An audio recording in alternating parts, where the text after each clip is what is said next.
From the beautiful campus of Casper College, it's the T-Birds Coaches Show, bringing you game breakdowns, expert analysis, and exclusive interviews. Here's your host, Tom Myler. Hello, T-Bird fans, and welcome to, I tell you what, it's going to be a fantastic episode of Casper College Coaches Show. We had a pretty, kind of a good weekend. It was okay, maybe. Had a great weekend. Kind of better, I guess. But we're joining us in the studio, Coach Ben MacArthur. Welcome, Coach Ben. Thank you for having me. Always a pleasure to jump on the show and have a chat about T-Bird soccer. I mean, we do love talking about soccer. We also like talking about other things, but people come here to listen to us talk about soccer. It's only fair that we give the people what they want. It's like we got to make sure they're entertained, right? And we try. Tom tries. We just play soccer. I'm a little beguiling, so just chill out, man. But anyway, so I've hyped this up the show. Why might I do that? Well, because of the results. You go and play Central, at Central. You go play Northwest, at Northwest. You beat Central 4-0. You beat Northwest 6-1. Coach, where is this coming from? It's a pretty good weekend.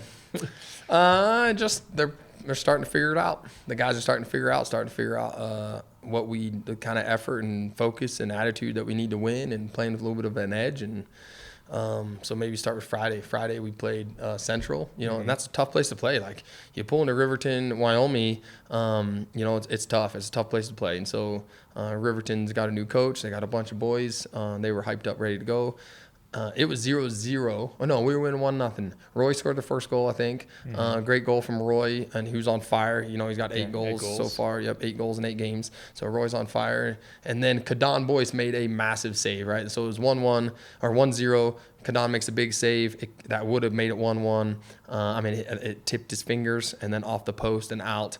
And then we scored another one, and then able to score 2 more at half, 2-0 at half, and then scored 2 more in the second half to ride it out.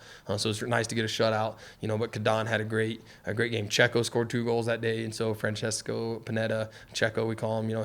He scored 2 good goals on Friday, and then freshman. Kosai scores a goal on Friday. He actually scored one on Saturday too, so he had 2 goals over the weekend. So yeah, Friday was fun. Always good getting a shutout, especially when your goalie has to earn it. Like, he made a massive save. So. You kind of summed it up perfectly. It was just a day of great defense. You only gave up 1 goal over the weekend, and you scored 10 goals against 2 tough teams to beat, especially Northwest, who was ranked 18 at the time. That's how you win soccer. Score goals and don't give up goals. Tip of the day. You score more goals than the other team, and you win the game. Yeah, that's about how it works in about most sports, where if you score more, Tennis. As long as you win the last point in tennis, you win. Isn't that wild? That is wild. All right, I'm back to soccer. Sorry. Or if you hear me out, with track or cross country or with golf, lower points. There you go. Better. There you go. All right, back on track. Soccer. We scored 10 goals over the weekend. Ton of fun. The guys are vibing, playing hard, and it's fun watching a bunch of different guys score goals, and that's always fun. So who would you say, or what stood out to you the most from this weekend? I think we had some beguiling set pieces on Saturday. We scored on 3 corner kicks on Saturday, and so anytime you score on 3 corner kicks, like, good things are happening for you. And so when you look at the game, it was actually fairly even against Northwest. We just were very clinical in front of goal. And when you're very clinical in front of goal and you're hungry, you can win the game. And so that's what happened. Roy scores 2 goals on Saturday to get us going. Manu scores a goal, second goal of the year. Kosai scored again. It's just an overall really nice performance from the guys. Toa with a laser from about 30 I wasn't even going to bring it up. Toa scored the goal of his life. And so if you don't follow us on social media, find us on, Instagram. I'm too old for that. Find us on Instagram and watch Toa's goal, because it was a goal of his life. I tell you what, he celebrated it hard in the game. And then on the way home, we celebrated it hard again. And so Toa scored an unbelievable goal against Northwest, and that was the first one. So that was the first goal of the game, and it really set the tone for us. Nothing like a laser bolt, right? Lightning bolt. Just it was awesome. Out of nowhere, because usually those shots from about 30 yards out, they're sky high, way over the crossbar. I mean, he kept it low, level, somehow managed to get through the traffic. Just smashed it. And the keeper didn't even see it till it was going past him. We see glimpses of that from Toa, like during practices and during trainings, and like during preseason, he scored a couple similar goals like that, and we were like, oh, okay, Toa. Like we teased him even, like, oh, maybe you should be a center forward, and he kind of laughed, and then for him to pull it off like that in a game, what a goal. So it was fun. Yeah, I mean, I don't want to bring down our kind of hype and our just happiness here, but is there anything from those two matches that are like, well, I mean, we were great, but there's that one thing that's still not good? Yeah, and there's obviously some things that we need to clean up. We talked to her. It's funny. We gave up a goal. We scored 10, gave up 1, and we're still talking to our back line about cleaning up some positioning and some decision-making and some communication issues that we had against Northwest. Early in the game, we were a little disorganized. The first 5 minutes, we just weren't very organized against Northwest. And again, Caden Boyce makes a massive save to keep the game 0-0 early in the game, and we were just a little disorganized. So there's always room for improvement. Trust me, we're all over the guys, right? We can't be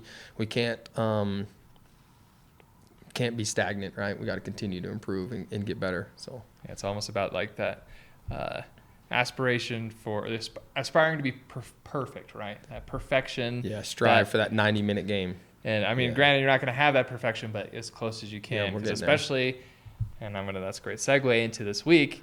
Yep. Playing against the number 5 team in the nation, Indian Hills, you almost need to have that perfetion, be as close to You have to be perfect. Yeah, to beat Indian Hills, 5th ranked team in the nation on Thursday. We go to Nebraska, play them on a neutral field. We're going to have to be about as perfect as we can, right? So bury our chances, and we'll get a couple chances. Bury our chances, be clean in the back. Communication's got to be good. Kadon will probably have to make 1 or 2 or 3 big saves for us to have a chance on Thursday. And so that's what we did. Connor and I talked at the beginning of the year. We've had this Indian Hills game circled for a while, but we haven't been able to talk about it because we talk about one game at a time. And so now it's here. We can talk about it, and it's just an opportunity. We're going to find out Thursday whether we're the real deal or whether we're frauds. Right. And so, do we have a chance to go win a championship or are we still a step away? Right. And so we're going to find out Thursday kind of how we stack up against one of the nation's best. Yeah, and I definitely agree. So here's a question for you, Coach. So this is your first time playing in Indian Hills in our Casper College men's soccer history. How do you get a game like this set up? So it starts with looking at your schedule and finding out what openings you have, and then making some phone calls and starting to talk to some people and trying to figure out who to meet.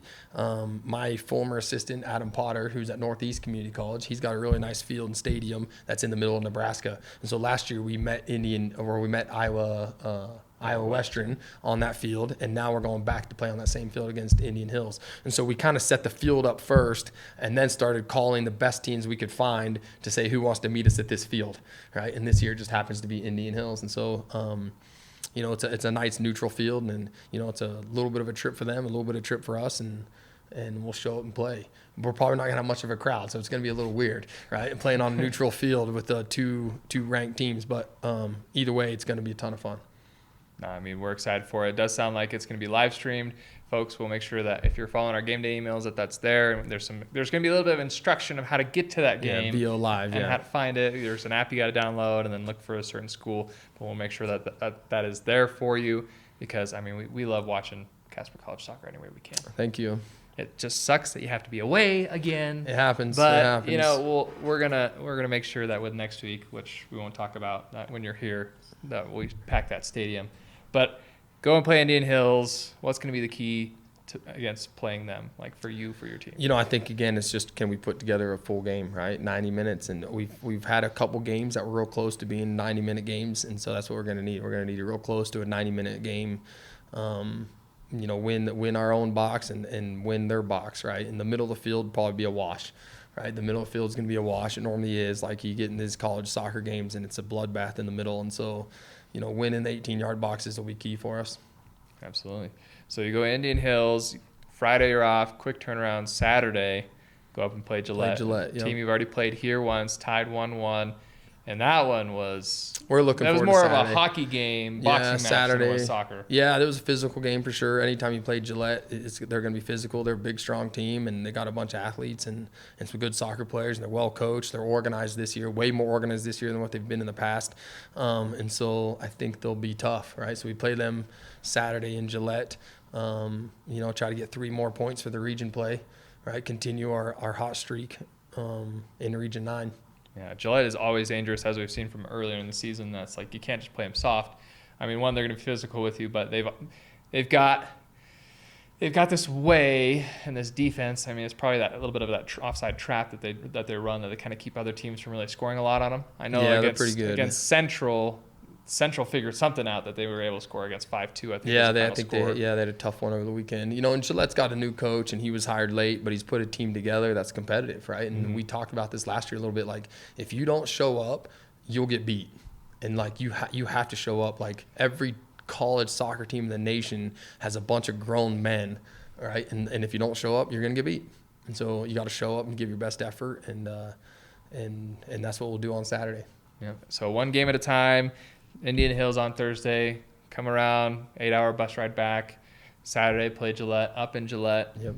They should also be doing a View Live that, once again, look for instructions on how to view that. But, I mean, you've got a tough weekend. You're not taking a break off. No rest for the weary. Got to go. Absolutely.